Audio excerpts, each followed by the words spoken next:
Oi, estou de volta. Tô de volta de novo. Então, falei com o professor Paulo e ele tá tentando voltar. Opa, ele aqui. Tudo acontece, né? É verdade. Vamos ver. Vamos lá.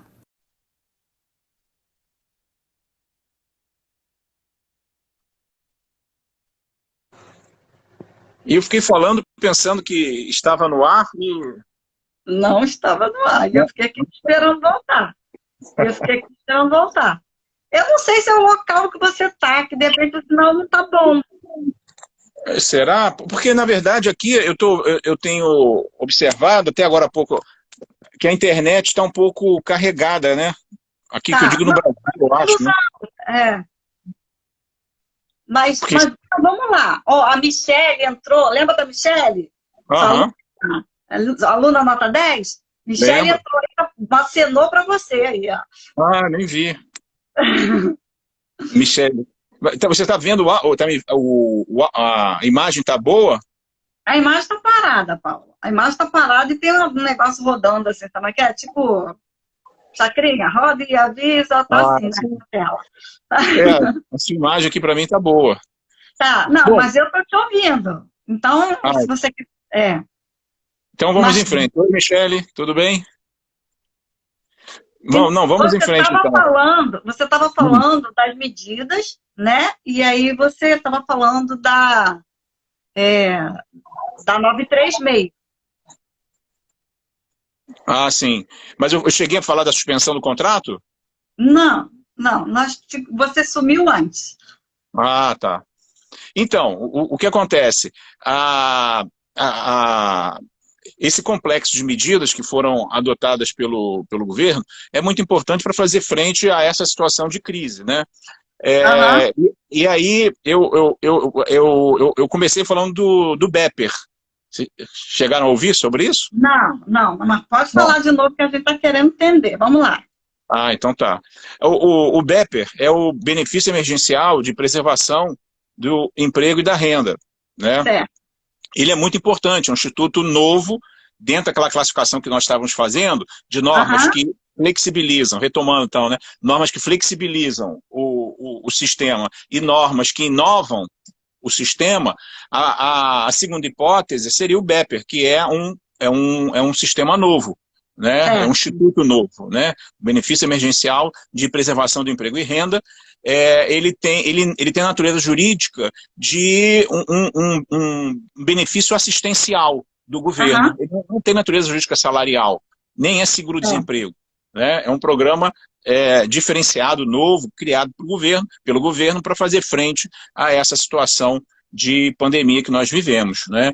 Aham. É, um outro instituto importante, né, é a suspensão do contrato de trabalho. Na verdade, essa suspensão prevista na medida provisória é um regime completamente diferenciado, é um regime Aham. completamente novo. A suspensão do contrato de trabalho, classicamente, é aquela situação que o trabalhador não labora e não recebe É. salário. Então, as principais obrigações do contrato de trabalho ficam paralisadas, ficam sustadas transitoriamente. Toda suspensão é transitória. Não existe suspensão que não seja transitória.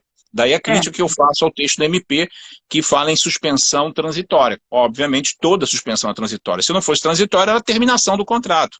E não é Pois hipótese. é. Mas, enfim, tudo bem, né? Mas, assim, a suspensão é um regime interessante porque, na verdade, o governo estabelece que ao aderir, né, porque um dado muito importante é o seguinte, esse regime pressupõe a concordância do empregado. Sim. A medida provisória cria o seguinte recorte. Né, empregados que ganham até R$ 3.135, que são 3 salários mínimos, É. né, podem fazer acordo individual com o empregador para migrar, para adotar esse regime de suspensão contratual, né, sem Aham. necessidade de atuação sindical. Aliás, a suspensão contratual não há necessidade de atuação sindical, salvo naquele caso lá do 476 da CLT, do artigo 476A, que trata do layoff. Aqui não é layoff, é um regime Tá. diferenciado. Né? Então, nessa hipótese dele receber até R$ 3.135, ele faz um acordo direto com o empregador, mas tem que ser acordo. Aham. um aditivo contratual, um termo contratual pelo qual o empregado vai aderir à proposta do empregador, né? Então, isso é muito importante. Se o empregado não quiser, não aceitar, esse regime não vai funcionar, não vai rolar, né? Aham. Esse regime também pode ser aplicado para os empregados que recebem acima de R$ 12.202,12, que são os altos empregados, aqueles empregados hipersuficientes previstos no parágrafo 1 do artigo 444 da CLT. São os altos empregados. Se eles tiverem o terceiro grau completo e receberem acima de 2 vezes o teto do regime geral de previdência social, eles também podem firmar esses acordos individuais e migrar para o regime, para esse regime de suspensão do contrato, né? Aí a lei faz uma outra clivagem, a medida provisória. Ela diz assim, as empresas que tiveram receita bruta no ano 2019 até 4,8 milhões de reais, o BEPER será pago integralmente pelo governo, 100% do BEPER. O benefício emergencial. O governo entra com 100%. Né? E o empregador não paga nada. O empregado fica naquela clássica situação mesmo de não trabalhar e não receber salário. Mas nesse caso o empregador paga, ou o Estado, né? O governo paga o valor correspondente a 100% do seguro-desemprego que o empregado teria direito a receber. Né? É uma situação diferenciada. Deixa eu te perguntar uma coisa. Você me falou que tem que ter a anuência do empregado. Né? Ele tem que concordar. Certo? E se ele não concordar? Bom, se ele não concordar, ele deve estabelecer o seu trabalho normalmente. Aí é o tal negócio, né? Vai depender da situação da empresa, porque a empresa em dificuldade econômica, se ele não aderir a esse programa, ele pode aderir a outras situações, como, por exemplo, o teletrabalho, antecipação de férias, mas isso tudo tem que ser negociado. Né? O teletrabalho, o empregador, pela medida provisória, ele pode determinar que o empregado vá para o teletrabalho. Né? Aí não tem concordância do empregado. Mas, assim, tem que partir para outros tipos de negociação a fim de que ele preserve o emprego, porque se ele não se encaixar em nenhuma hipótese, né, digamos assim, de serviência à empresa, eventualmente ele pode até ser demitido. Né? Então, é importante estabelecer uma negociação para que ele possa se realocar dentro da atividade empresarial. Então, nós chegamos num ponto interessante. É perceber que a lei ela não tirou a possibilidade da demissão, mesmo em tempo de pandemia. É que as pessoas devem... Algumas já me falaram assim, mas eu não posso ser mandado embora agora. Pode sim. Se ele não se encaixar em nenhuma das possibilidades de preservação do emprego e renda, que as medidas que foram criadas, né, tem lá no seu texto, ele pode ser mandado embora sim, né? Porque a estabilidade do emprego, ou as garantias de emprego, né, o sistema brasileiro de garantias de emprego, ele decorre, o seguinte, a estabilidade decorre basicamente do seguinte, da lei, do contrato ou da convenção do acordo coletivo. Se não tiver nada disso, enfim, o empregador pode exercer o que no Brasil se considera o direito potestativo de unilateralmente denunciar o contrato. Agora, tem um dado aí que é o seguinte, a Lei 13.979, ela estabelece que de 2020, ela estabelece que o período que o empregado estiver em isolamento social é período de trabalho. Né? É período, digamos assim, remunerado. Por isso que o governo veio depois com tanta pressa tentando estabelecer outras soluções, né? Mas isso não gera realmente estabilidade no emprego. Não há regime de estabilidade no emprego, a não ser que o empregado adira, ingresse no programa de suspensão ou redução, que aí ele tem estabilidade ou garantia de emprego pelo prazo do programa, mais, depois que terminar o programa, mais o prazo equivalente para frente. Então, por exemplo, se ele suspender o contrato por 60 dias, ele tem, depois que terminar a suspensão, mais 60 dias de garantia de emprego. Né? Assim também no caso da redução de salários, também no caso do empregador pegar financiamento com o governo para pagar a folha de salários, a medida provisória também trata dessa estabilidade, dessa garantia de emprego. Né? Mas é importante também a gente destacar que o BEPER, ele não está associado aos trabalhadores que têm vínculo formal. Ele é para aqueles trabalhadores que eles são trabalhadores na informalidade ou aquelas pessoas que já estão vinculadas ao cadastro único e de alguma forma já recebem verbas de assistência do governo, não é isso? Na verdade, pela medida provisória.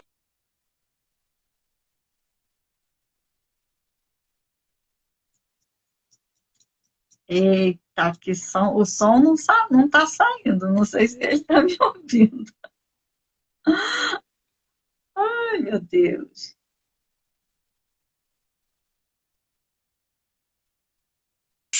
Aham. Essa que você falou é para atingir aqueles empregados, aqueles trabalhadores que estão fora do mercado formal de trabalho, que, aliás, são a maioria, né? 36%, segundo o IBGE, 36% da... E aí a imagem voltou boa. Agora, para mim, está paralisado aqui, está tudo congelado. Não, Só você que... agora você está bom, agora você está ótimo aqui. Beleza. Então, outro dia eu estava também numa live aqui e o nosso raciocínio chegou no seguinte ponto. Através dessas medidas de se estender esses benefícios assistenciais, que está fazendo as pessoas regularizarem CPF, que está fazendo as pessoas recorrerem ao cadastro, aquelas que não têm. A gente vai acabar tendo uma noção mais próxima da realidade de quantas pessoas são do mercado informal, quantos desempregados existem, quantas pessoas que não buscavam emprego, porque, na realidade, esses números são meio mascarados. A gente só tem as informações dos trabalhadores formais. Nós não temos esse quantitativo dos trabalhadores informais. Porque tem muita gente que não quer procurar emprego e não se diz desempregado. Então, ele acaba não gostando das pesquisas. E agora, por conta desse benefício social, essas pessoas começaram a se cadastrar, regularizar, porque tem gente que nem CPF regularizado eles não têm. Então, agora a gente vai ter uma noção exata de como é que o país anda. Você não acha? É verdade, sem dúvida. E especialmente, eu acho que é um momento assim de amadurecimento das relações de trabalho, porque, na verdade, muito está sendo discutido sobre a questão da negociação coletiva, né? Esse é o grande momento do sindicato. Se os sindicatos foram atingidos pelo da contribuição sindical obrigatória, agora nós temos uma situação que é um momento do sindicato aparecer, de aparecer para travar as negociações coletivas, não para travar a empresa, não é isso? O sindicato não pode travar a empresa. Negociações, né? Estabelecer negociações que propiciem que os empregados não tenham...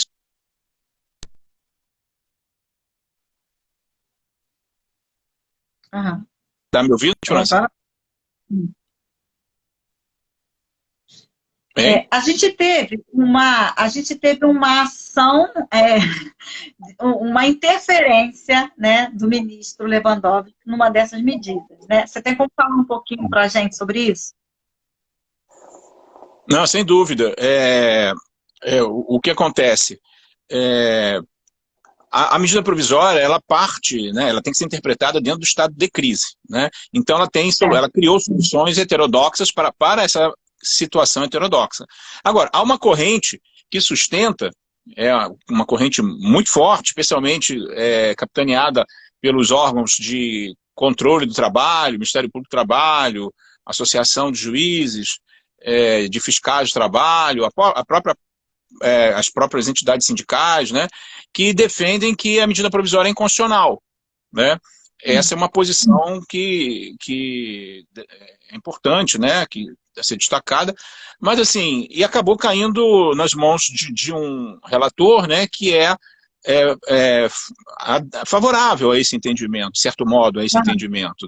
Lembrando que foram ajuizadas mais de 15 ações, hoje deve estar mais de 20 ações no Supremo Tribunal Federal, impugnando as medidas provisórias, 927 e 936. Dessas todas, só uma teve essa decisão da ADI 6363, que recebeu uma liminar, dizendo que os acordos individuais estariam sujeitos à validação pela Assembleia Sindical. Isso gerou um problema muito grande, porque você precisa dar viabilidade aos empregos e não criar insegurança jurídica para que as empresas, ao invés de se preocuparem em manter os empregos, partam para a demissão. Porque hoje, demitir é mais fácil ainda. Se no Brasil demitir é fácil, hoje é mais fácil ainda. Porque você tem força maior, paga metade só do salário, 502 da CLT, tem lá o fato do príncipe, 486.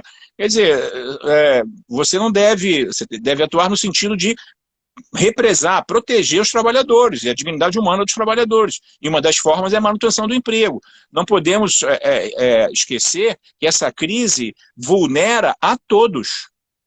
A todos, empregados, empregadores, mercado informal, Estado, servidores, já se discute o corte de salário de servidores.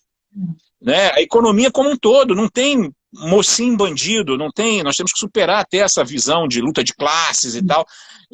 Nós temos que viabilizar, está todo mundo na mesma canoa, a crise está atingindo a todos, inclusive matando a todos, indistintamente, né? Os efeitos da pandemia, do coronavírus. Então, essa decisão acabou sendo esclarecida por uma decisão posterior, agora, do dia 14, eu acho, o Supremo respondendo, o relator respondendo a uns embargos de declaração, esclareceu.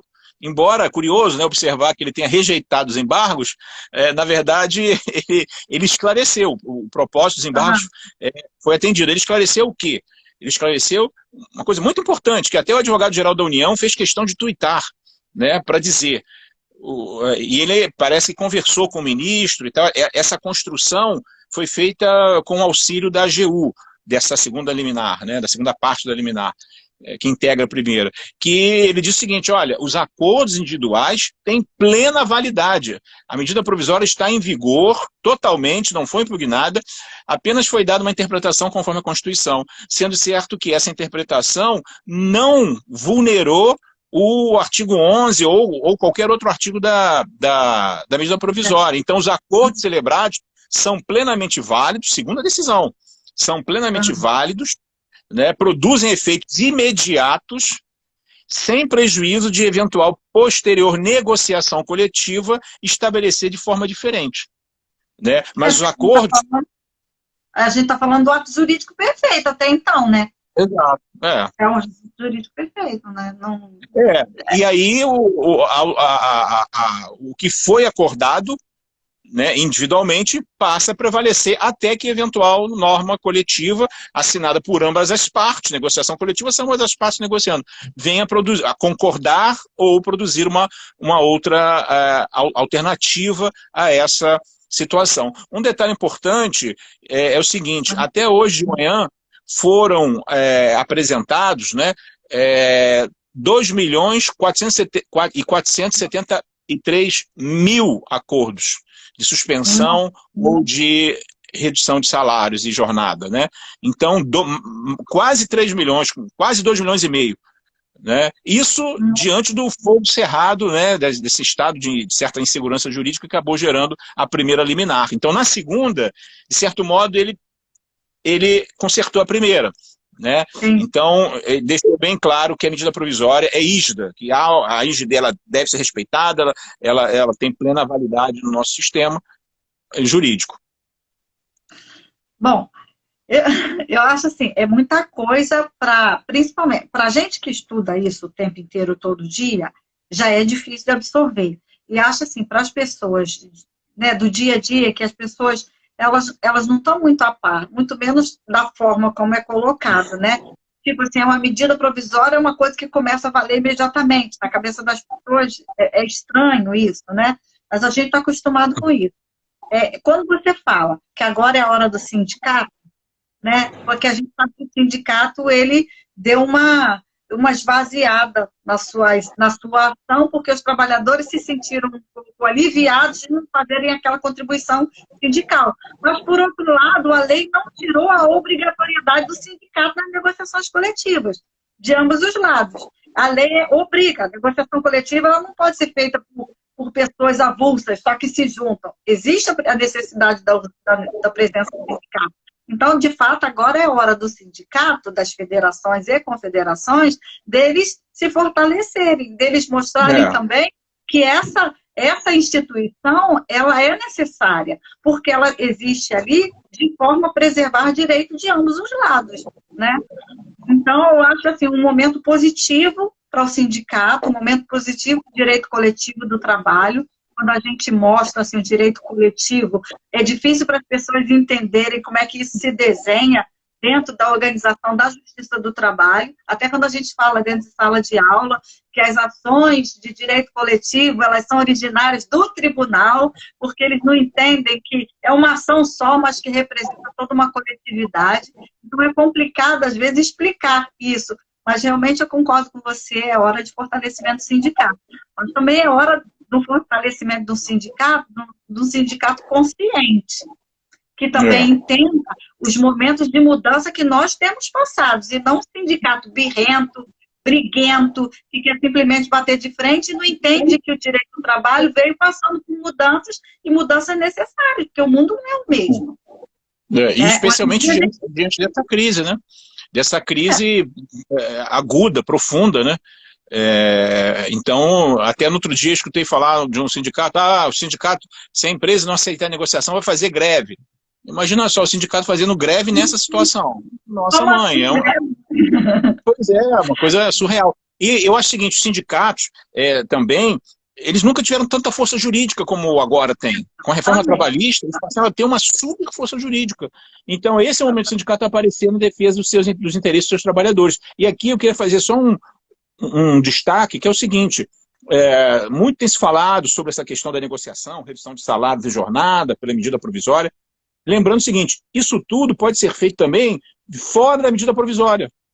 Você tem, a medida provisória, ela é um dos caminhos. O outro caminho é o sindicato negociar diretamente com a empresa para fazer um acordo coletivo fora da MP. Claro, fora da MP você não vai ter os benefícios da MP, mas também não vai ter as restrições da MP. Né? Então, é um caminho à latere, que sempre existiu e continua existindo. Né? A medida provisória não afastou o direito de negociação coletiva. Continua existindo. Agora, se você quiser negociar para obter o BEPER, por exemplo, o benefício emergencial de preservação do emprego e renda, de obter aqueles benefícios ali, tem que ser pelo caminho da medida provisória. Se você quer um outro caminho onde você tem mais liberdade ainda, autonomia privada coletiva, negociação coletiva, o céu é o limite. Você tem ampla liberdade de suspender o contrato, reduzir, subir, abaixar, suspender o contrato. Né? Isso tudo continua em vigor. Né? Então, uma coisa não exclui a outra, são só caminhos diferentes. Né? E algumas categorias têm essa presença de negociação coletiva muito marcante, né? Algumas categorias de trabalhadores. Elas praticamente, elas resistem e sobrevivem a partir das suas negociações coletivas. Elas vão negociando paralelamente ao que já está legislado, mas para elas é mais confortável daquele jeito, daquela forma, porque funciona de outra forma, e não como para legislado para todas as pessoas, né? Eu assim... Estou aprendendo muito aqui. E agora que a tua imagem normalizou, deixa eu te espremer só um pouquinho. Não vou abusar demais, não. Então, a partir dessa questão de suspensão e tudo mais, a gente teve, na reforma de 2017, aquela introdução no texto da CLT, do teletrabalho. Agora, mais do que nunca, a gente está vendo a realidade do teletrabalho, do trabalho remoto, né? Porque agora isso é uma necessidade. Se ele não tivesse adentrado ao texto, ele ia estar acontecendo da mesma forma, só que ele ia estar sendo legislado por MP, mas ele já está dentro da CLT. Então, eu acho que às vezes a gente é preconceituoso com as mudanças, mas as mudanças, na realidade, elas já existiam. Isso só foi trazido para dentro do corpo de lei, até porque a CLT é um texto muito antigo. A gente ainda, estou cansada de dizer aqui, a gente ainda lê um português antigo ali na CLT. Empresa tem acento circunflexo, né? As palavras são escritas diferentes. Mas não tem como a gente não pegar a CLT e fazer esse confronto, esse cotejo com a Constituição de 88. E a própria Constituição já tem muito tempo. Ó, a Renatinha entrou aí, tá mandando uma célula para você. Ô, Renata. Renata já é mamãe, é advogada, tá bem, tem um bebê, um bebê arteiro e levado. Então, eu acho assim, o texto da CLT, ele realmente precisa ser adequado às novas realidades, porque agora, mais do que nunca, a gente vê o que está acontecendo. E o trabalho remoto, ele é muito viável em algumas situações, não é isso? Então, você tem como falar alguma coisa para a gente, por exemplo, com relação à proporcionalidade que deve existir pela MT de redução de jornada e salário, ou se uma coisa pode ser diferente da outra? Os franceses costumam dizer que nada é mais forte do que a verdade quando ela chega no seu tempo. Né? Não dá para você represar a realidade, você segurar o futuro. Não tem como. né? Então, as pessoas que, por exemplo, combatiam o PJE, o processo judicial eletrônico trabalhista, né? Vaticinavam, não vai dar certo, eu não concordo, ou aquelas que não usavam celulares, né? Ah, o celular é coisa que não vale nada, não é bom para as pessoas, não interage, você fica longe, ocupa a sua vida. Não dá para você segurar o futuro. O futuro vem como uma onda normal, né? Na verdade, agora já é o presente. Imagina o que seria de nós se não fosse o celular, né? Se não fosse esses meios de comunicação, né? Os tribunais do trabalho, por exemplo, assim como o Supremo Tribunal Federal, já estão se adaptando às audiências, às sessões telepresenciais. Isso já é uma realidade. E tem coisas, Ed Francis, que eu acho que de verdade vão ficar. Vai ser um aprendizado para nós, vão ficar. Né? Porque você fica pensando assim, mas será que seria necessário mesmo? Às vezes você vai para o tribunal, fica lá 2, 3 horas aguardando a sua vez de fazer sustentação oral. Você não podia estar usando esse tempo no seu escritório para trabalhar, enfim, fazer coisas mais produtivas, e na hora da sessão você clicasse o botãozinho da sua vez de falar, né? O botãozinho entrasse na videoconferência. Isso acontece no INSS. No INSS a gente recebe um link quando quer fazer, quando quer tem aquela momento da audiência, né?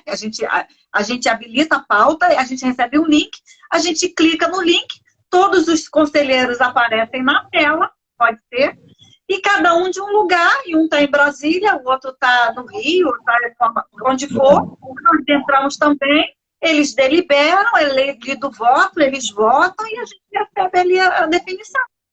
E a gente sabe que os TRTs de São Paulo, de outros lugares do país, já se adequaram, inclusive, na Justiça do Trabalho, e o do Rio está indo pelo mesmo caminho. Então, as audiências, elas terão. E isso também faz a gente pensar na estrutura física da coisa. Precisa todo mundo ter uma sala de audiência? Isso não pode ser compartilhado? Sabe? Isso não diminui o custo de luz, de tanta coisa? Não, eu acho que assim, como você falou, não dá para frear o futuro, não dá para frear e a tecnologia tem que ser para ajudar.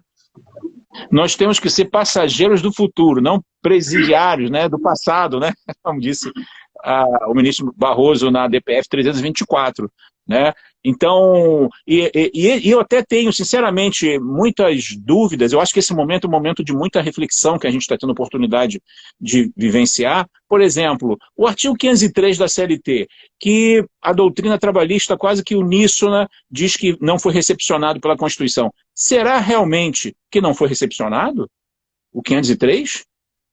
Ora, se numa negociação coletiva normal, numa database, numa crise específica, a doutora Renata está dizendo aqui que o PJ tem que seguir, né? É verdade, é verdade. Em muitas coisas.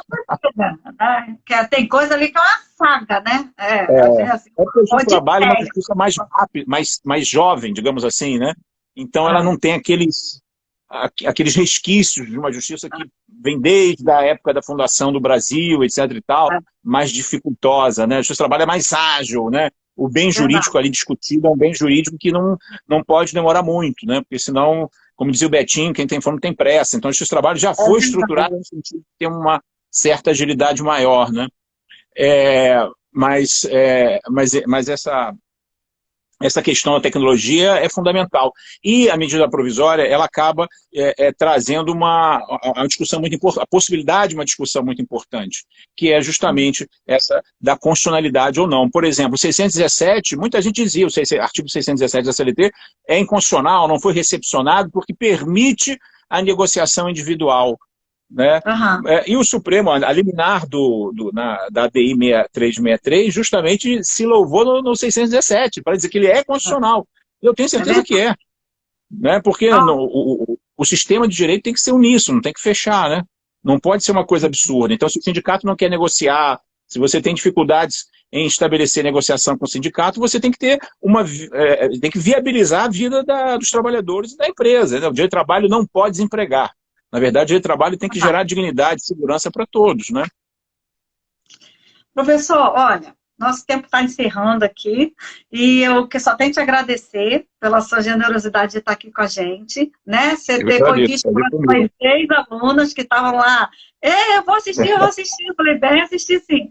E, então, eu só tenho que te agradecer, pedir que você volte em outro momento, tá? Em outro momento que a gente marque em outro horário, porque talvez esse horário seja horário muito pico de internet, mas eu só tenho que te agradecer e dizer que você é muito bem-vindo sempre, que é um prazer te conhecer, é um prazer trabalhar contigo, e é um prazer estar, assim, sob esse aprendizado que é o tempo inteiro a gente pega por osmose, né? Tá perto do pau, a gente aprende. Eu sempre conto para todo mundo, eu fiz prova da OAB sem fazer cursinho, e eu passei de primeira, e eu passei em Direito do Trabalho, e eu tenho o maior orgulho disso. Então, é gratidão, e te agradecer por mais esse momento que você se dispôs a estar aqui com a gente, tá bom? Eu fiz um print da nossa tela, vou te mandar. A nossa live foi meio que interrompida, meio truncada assim, mas foi muito bom. Tá bom, professor? Tá bom. Muito obrigada. Muito obrigado. Com Deus. Valeu, gente. Tá dizendo aqui, ó, matando a saudade da época lá da Rural, tá? A Rural tá parece, hein, Michele? Tá? Um beijo, fica com Deus. Valeu, tchau. Gente. Um beijo. Tchau, tchau. Obrigado. Tchau, tchau.